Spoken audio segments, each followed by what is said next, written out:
Play the theme.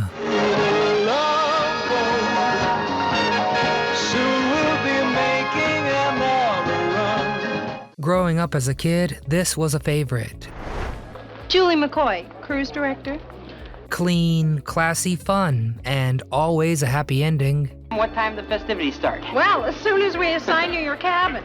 But maybe not for the entire crew. So why did our favorite cruise director, Lauren Tewes, suddenly disembark from the Love Boat? Fired and thrown overboard. It was more than just addiction that caused it. Tewes recalls spiraling out of control, but just how messy did the split get? How did a real-life tragedy cause her character on the show to be left at the altar? Frankly, I don't care where he is. Lauren was the real-life McCoy, and her tale is one of 3 husbands, but what about children? Did she ever make it to the other side? Perhaps we can find some treasure in this shipwreck of a video, but it might change how you view the show forever.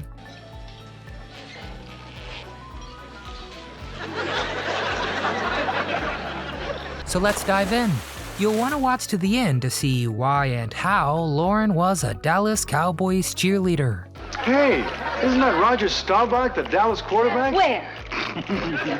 I'm your host, Nostalgic Nick with Do You Remember? We only cover the best of music, movies, and TV from our favorite decades. So seriously, thank you for tuning in. We spend well over 50 hours on research, editing, and voicing each and every video to make sure we get it right.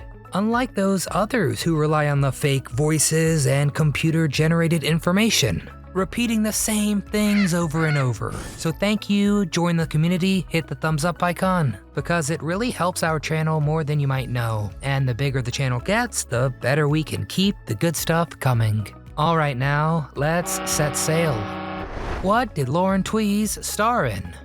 Lauren Tewes started out as many child actors do, by being an undeniably adorable child. Her first gig was a 1974 Lipton iced tea commercial. I mean, anyone remember that? The tea might have been sweet, but the sweeter part was that it qualified her for the Screen Actors Guild. And that right there opened some very helpful doors, registering her with an agent and allowing her to grab some guest starring roles. Don't worry, we'll try to help. Roles on some of our favorite TV shows of the time: Police Story, Family, and finally Starsky and Hutch. That last one put Lauren on Aaron Spelling's radar. Well, he is in that deep, and we're in there with him. Oh, and if you don't know who that is, he created and produced some of the most popular shows of that era. We're talking Charlie's Angels, Starsky and Hutch, and yes, The Love Boat. So he actually remembered Lauren from her guest starring roles and called her up for an audition. But tough competition was on the horizon, and Lauren found herself up against hundreds of other actresses, all hoping to be that cruise director. She did well in the audition, but casting this iconic role went down to the wire. You know, like putting off that homework till Sunday night. Well, it's been a long time since high school.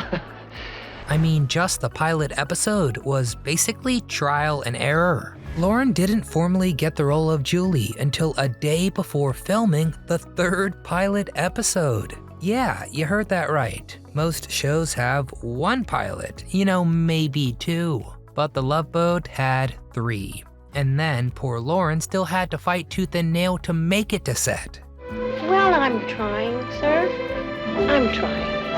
She had to borrow money for a new tire after her Volkswagen Bug ground to a halt. Then when she got there, she set to saying that famous phrase. Why don't we play that one more time?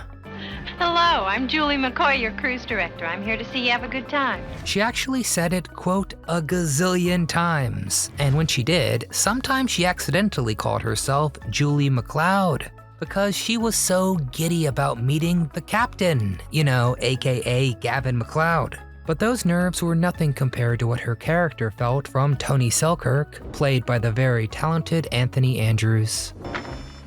They were missing you. I think the British native wanted to try a little bit of everything in his career, including American TV, and that's how we got him playing the object of Julie's affections. Tony, I don't know if I want to live with you. Well, I do if I want to live without you. Seemed promising at first, until he left her at the altar. So what happened?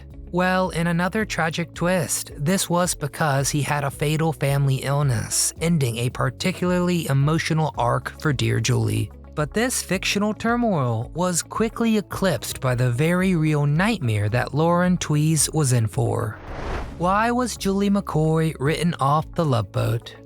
Being in something as high profile as the Love Boat was completely uncharted waters for Lauren. She was just a couple years away from that Lipton iced tea commercial.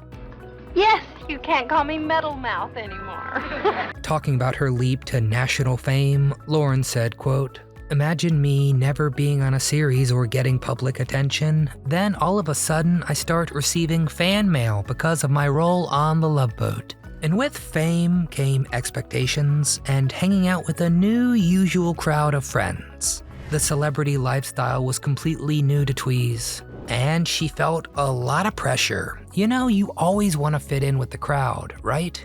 In school or a new job. She's human after all, and she wanted to just be like everyone else." She explained her change of pace, saying, quote, "I wanted to be one of the gang. I am ashamed to say it, but it's true.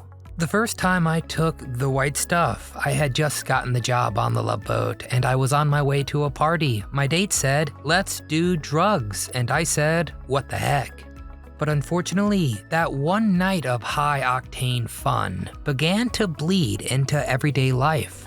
Tewes explained, quote, "I was trying to keep my job, keep my husband, keep my house. I was trying to please everybody and I was destroying myself. I was on drugs, I didn't sleep, I slept at work, I behaved poorly at work, and that is where I made my fatal mistake." Let's face it, that lifestyle was just unsustainable for her. And it fed into an even worse problem. I don't understand why you're so upset. We've all been working very hard. Producer Kramer believed, quote, "She does not deal with reality." There were severe problems with Lauren, not just recently, but for all of the 7 years she was with the Love Boat. That's because she could not quit the habit. In fact, it got to the point where, as Lauren puts it, quote, "All that money didn't go into a bank, it went into my nose." So, what do you expect? In 1984, Lauren was made to disembark the Love Boat. The general consensus is that it was for her behavior while battling that white stuff addiction. But the LA Times hints at a different reason too, and that is pay dispute. Either way, Spelling and Kramer let her contract expire. But in a pleasant twist to the usual horror stories we're faced with, this huge loss did not keep Tewes from trying a bit of betterment for her own sake. Who replaced Lauren Tewes on the Love Boat? Judy, you were once a cruise director, right? Right. Well, she taught Julie. So if you were a fan of the Love Boat, you probably recall the new cruise director was Julie's younger sister Judy, played by Pat Klaus. But the split between Lauren and the Love Boat wasn't a clean break. I mean, it never is it? Actress and show had a bit of an on-again, off-again affair, which saw Lauren returning as a guest star in the 1985 episode. Guys, it's me, Julie McCoy. I used to work here. Then we saw her again as Julie McCoy in the TV films in '86 and '87, but it was that final 1987 TV movie titled Who Killed Maxwell Thorne when the Love Boat made port for good. The executives had a bit of faith bringing Lauren back in, even in a more limited capacity. So, what gave them the confidence to write her name back on that call sheet? Well, it was all thanks to the treatment she underwent. But it wasn't enough for anything bigger, at least not at this time. But a more promising redemption was just around the bend. Was Lauren Tewes a Dallas Cowboys cheerleader? Lauren got some help for her addiction, but the battle never really ends, and addicts will tell you it is a constant struggle. But Lauren's view of looking at things was pretty interesting, and she drew lines in the sand when she thought she risked relapsing. In fact, Lauren was offered a cameo in 1990's The Love Boat: A Valentine Voyage, but she turned it down. She no longer saw herself as that same person. She feared returning to the role would cause her to return to her bad habits. This is a pretty big change for what Julie represented for Lauren and tons of fans. Lauren would often gush over her fan mail. One letter shared, quote, "I thought you'd like to know that for Halloween I dressed as your character, Julie McCoy, and I got second prize." So you have something against perfect?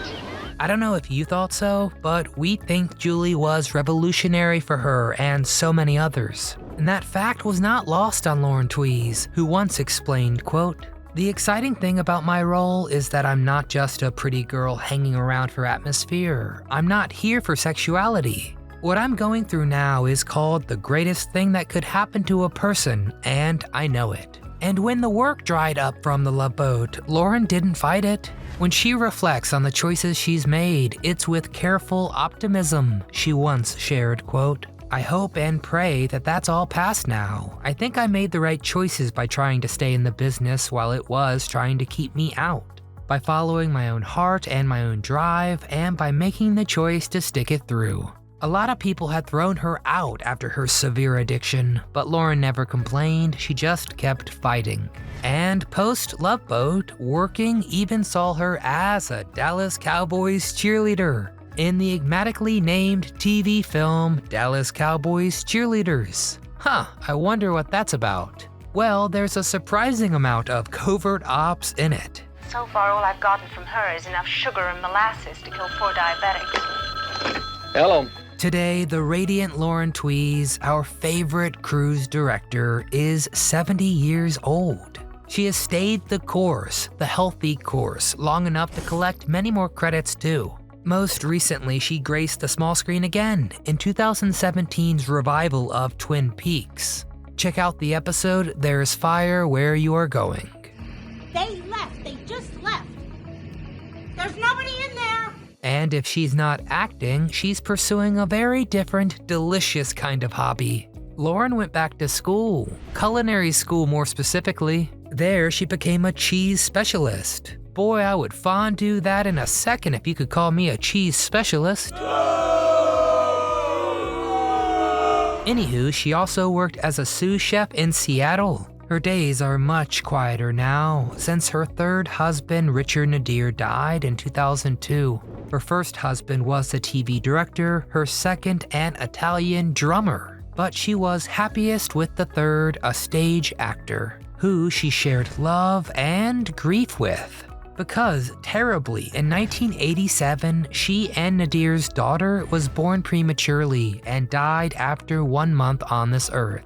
A terrible tragedy she never got over. But Lauren seems in a much safer place nowadays to look back and appreciate her legacy as our beloved cruise director, Julie McCoy. It's also nice to know that she was part of the big surprise that the Love Boat crew was getting a Hollywood Walk of Fame star. And you didn't know this? No! Just in time for the show's 40th anniversary. Lauren, we are so glad to still have you on board.